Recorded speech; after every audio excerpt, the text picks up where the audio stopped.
civilmedia.mk. Слободно, независно, отворено. Како ќе оцените како ЗНМ работата на новинарите и медиумите во текот на изборите? Дали до ЗНМ може би пристигна некакви пријави за притисоци, за закани и така натаму? Генерално можам да кажам дека овој изборен циклус новинарите и медиумски работници си беа на својата задача. Немавме примерно поплаки за начинот на кој известуваат од професионалните редакции, но тоа не значи дека немало пропусти. Тоа што беше пријавено кај нас, зашто и реагиравме јавно со Советот на етика, беше за прекршување на изборниот молк од страна на група на онлайн медиуми, кој што на еден начин ставија во една нефер позиција една политичка партија на сметка на другите. И од страна на новинарите ни беа неколку пати укажани настани, каде што мерките за превенција од коронавирусот не биле почитувани од страна на организаторот или од страна на присутните. Во такви ситуации ние реагиравме брзо со јавување или со контактирање на самите организатори. Во неколку наврати имавме и позитивно разбирање, каде што на лице место беа направени одредени корекции, но во основа морам да кажам дека генерално тоа што мене ме прави среќен на крајот на денот кога веќе заврши овие избори е што немавме насилство кон новинари, барем не како што се сеќаваме дека имало во некои други години. Немаше ситуации каде што новинарите беа физички напаѓани. Да, имаше некои помали инциденти во делот на можеби јавното комуницирање од страна на одредени политичари кон новинари и медиумски работници, но на крајот на денот новинарите и снимателите, како и фоторепортерите генерално беа безбедни во овој изборен циклус. Спомнавте дека некои од медиумите, онлайн медиуми ги прекршиле изборниот молк.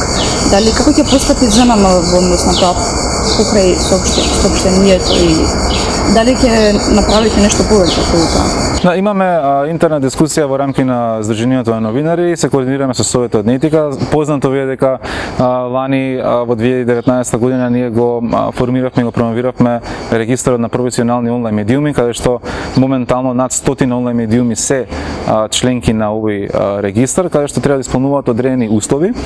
Тие услови се да имаат импресум, да имаат собственичка структура, контакт, да го почитуваат етичкиот кодекс и поради ова искуство со дел на оние новинари, односно медиуми кои што го прекршува очигледно изборниот молк, меѓутоа има не само што го прекршува, туку ширеа на еден начин и невистини или пак ја злоупотребуваат својата улога како медиуми. Разговараме интерно да го ревидираме овој регистар и доколку се уочи дека дел од тие членки навистина биле дел од таа група на медиуми што придонеле кон овој лош печаток да го имаме и не само ние, туку и генералната јавност, би направиле одредени корекции околу членството. Имаше и некои одредени медиуми или некои новинари само кои што агитираа за одредена политичка партија на овие избори, дури на денот на изборите. Дали може би ЗНМ ќе постапи некако во тој случај?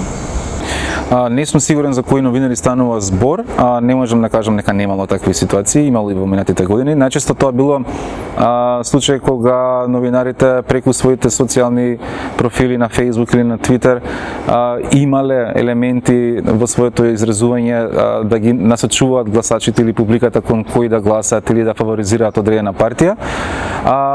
Во однос на овие постапки ние не би реагирале, меѓутоа јавноста ги препознава овие новинари и не е начин сметам дека си прават штета на својот кредибилитет и дека во иднина тоа би им се одразило негативно на својата професија, на својата кариера. Какви беа постапките на ЗНМ за барање за услови за новинарите за да известуваат на овие избори? Да, имавме барање од група на сниматели. Знаете, при ЗНМ имаме и секција на сниматели кои што членуваат околу 50 на индивидуи од повеќе медиуми.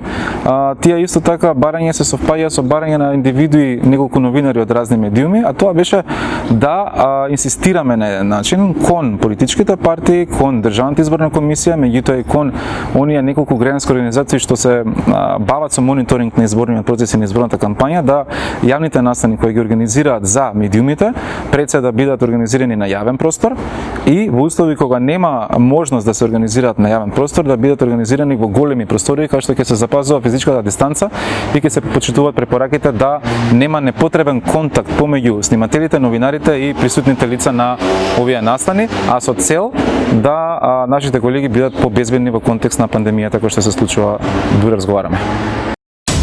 civilmedia.mk. Слободно, независно, отворено.